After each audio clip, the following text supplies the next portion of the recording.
Hello everyone and welcome to my channel. My name is Akib and currently I'm a student at the University of Debrecen. Today's topic is one that I'm very passionate about, cloud computing, and I'm beyond excited to share it with all of you and to increase your interest in it too. I'm beyond happy to be a member of Google Tensor Research Program and to have access to their TPUs, Tensor Processing Unit. It's like 30 times faster than CPU's Central Processing Unit, but can be increased further by dividing tasks to more cores. I have used this technology to build and implement a project here in this university, and I will be showing the real-time demonstration of what I have created here in this video, which is innovation to working and learning environment. If you enjoy what you see, you can stick with the video to learn more about the complete working of the project and how you can implement it yourself. If you're short in time, no worries. You can jump to any timestamp or check out my website robotlab.live or my social media pages, which will be here in the video. Before we waste any time, let's dive right into the demonstration. Very quick disclaimer, we will be doing the real demonstration with this ESP32 camera. It's a very small chip and at its back will be attached a very small battery. But currently we didn't have a lot of cameras, just like this demonstration with my friend doing demonstration on 4 cameras. We didn't have so many ESP32 cameras and their batteries, so we opted out for the webcam instead. But we will do it definitely with this one.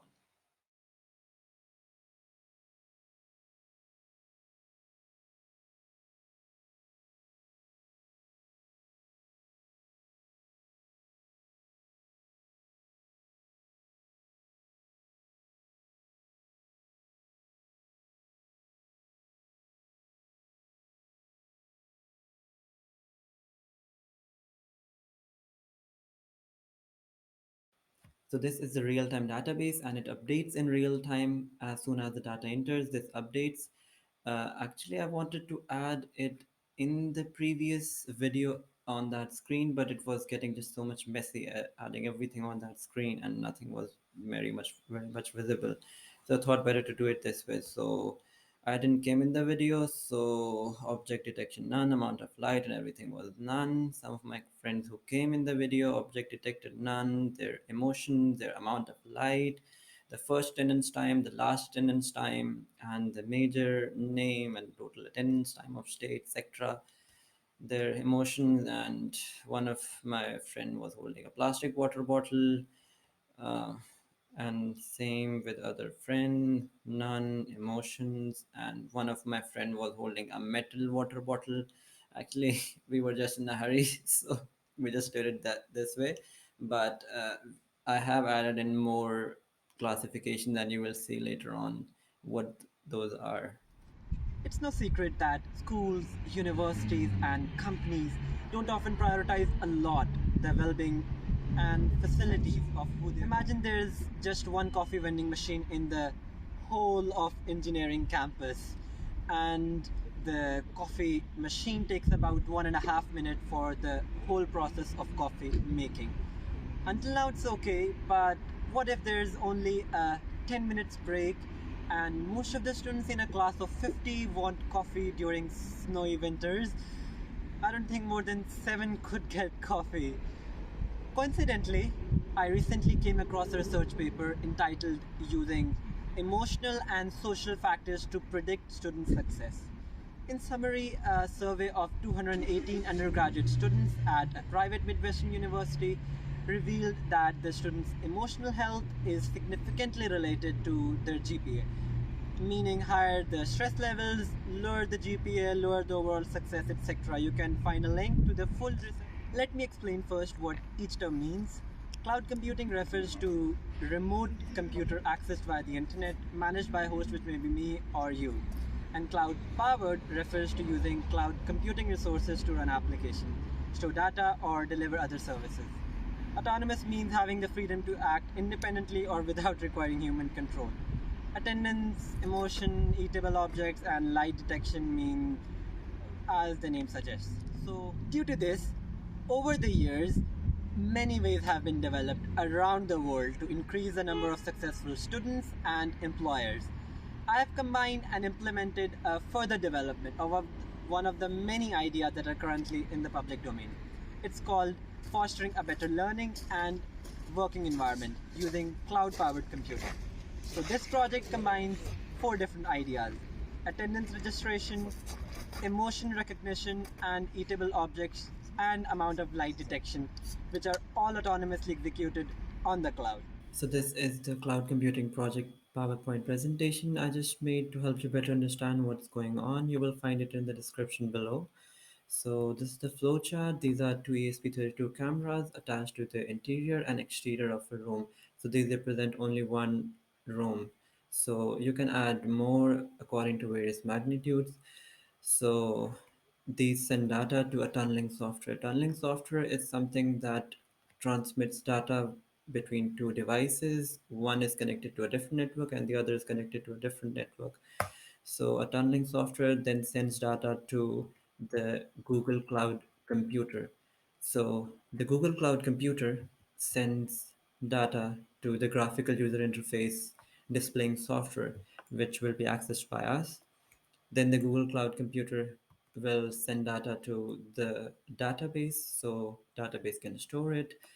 The database will also send data back to the remote computer, Google Cloud Platform computer, because we need to perform calculations on the data stored. You will find out later why. So the remote computer, maybe during the process, we need the light to be turned on when a person approaches, or later we can attach an LCD to the ESP32 camera. So the ESP32 camera needs commands from the computer. So the computer will talk once again to the tunneling software, and the tunneling software will send data to the ESP32 camera. So the ESP32 camera cam is accessed by the tunneling software by a unique URL endpoint. It can be hello dot high resolution camera, or anything, any unique URL endpoint. A tunneling software also has built-in privacy features, security features like a VPN. VPN is like maybe one of these like VPN, virtual private network, and it hides your identity when you're on online network. Uh, the tunneling software and remote computer talk between through a secure protocol HTTPS. The remote computer sends data to the graphical user interface through an external IP address. An external IP address is provided by an internet service provider by which you can access another computer. So this external IP address will always be changing. So even if someone gets this IP address, the next time you turn on the computer, it will be changed. So the remote computer and database talk with a secure protocol HTTPS method, and the data in the database is also encrypted. So all of it is done within a smartphone, and I will show you very soon how.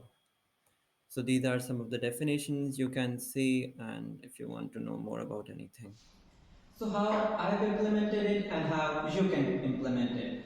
First, a tunneling software is required for why I have installed Ubuntu operating system on my mobile. Ubuntu can run on Android using third-party software. On Ubuntu, a tunneling software is required, which is now running. This complex way is because using an app with UI, which is on app or Play Store, this is all big stuff. Just like this is the operating system terminal, and I can install all my downloaded softwares and run them here. Number two, a virtual machine or cloud computer from the Google Cloud Platform app is required, upon which you should install any operating system. I have installed Ubuntu and run my code, but it's up to you. You can install Windows. So this is the GUI of the Google Cloud Platform, and you can control your operation, errors, permissions, and billing, etc. This is the VM instance. You can check the storages, the database it attached. This is my instance. Currently it's stopped, but it can be turned on from these options. I can check for other than CPU utilization, other these things. My instance currently it's stopped, but I have an AMD C2D compute optimized CPU. It has a 32 GB RAM, so compute optimized so that data can be processed faster, and a 32 GB RAM so that more amount of tasks can take place simultaneously. I have attached disks and permissions, etc. to control it. Number three, the GUI graphical user interface of the Google Cloud Platform instance is viewed using another software. In other words, it's just like a second computer, and you can do anything like artificial intelligence, video rendering, 3D modeling, complex simulations, etc.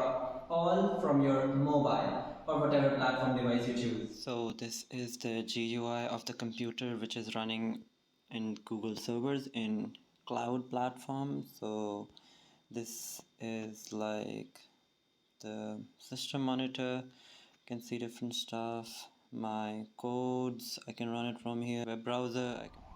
Number four, you need a database which will hold all the data, including images. Only name, attendance, and major or department are stored in the first database.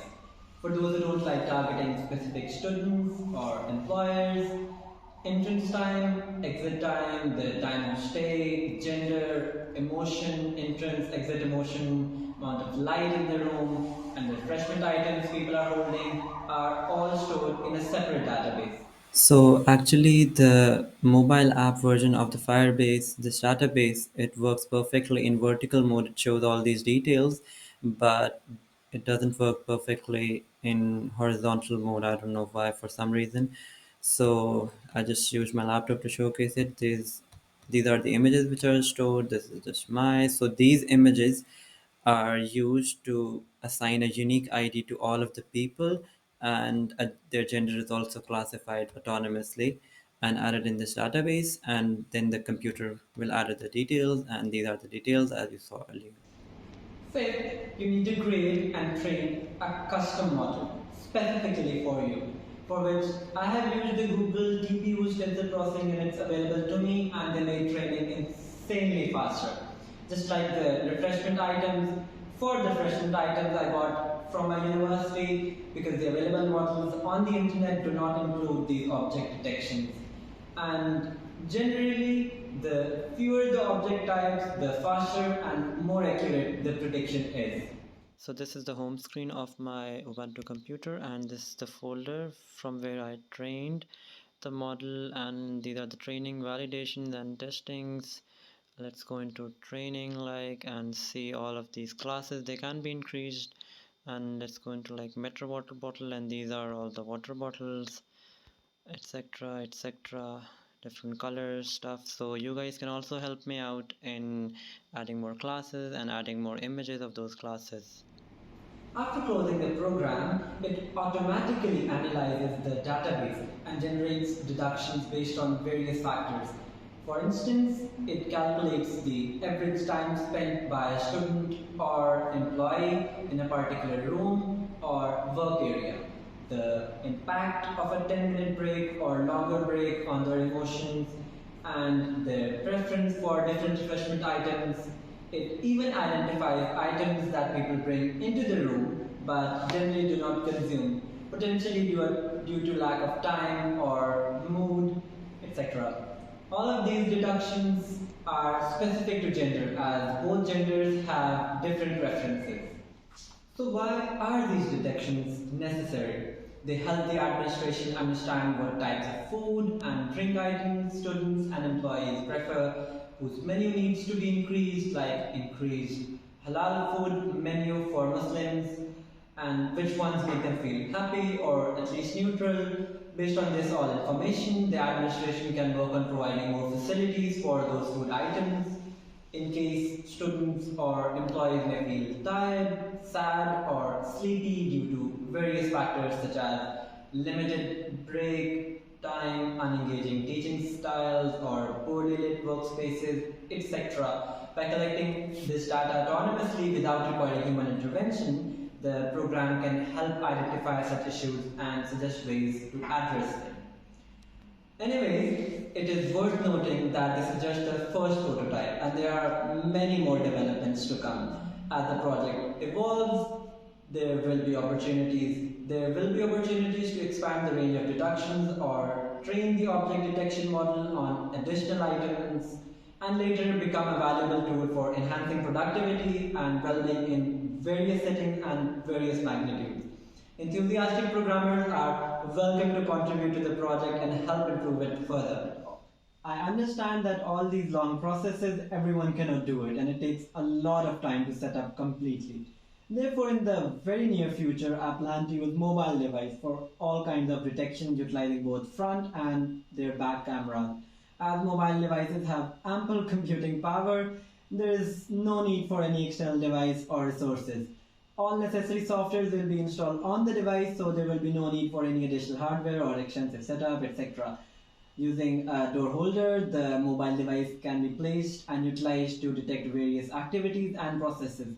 However, there may be some compatibility issues initially between different operating systems and between different versions of the same operating system. However, the mobile device is a more convenient option for all these kinds of detections, so once I receive more support, I will definitely speed up my pace for this project.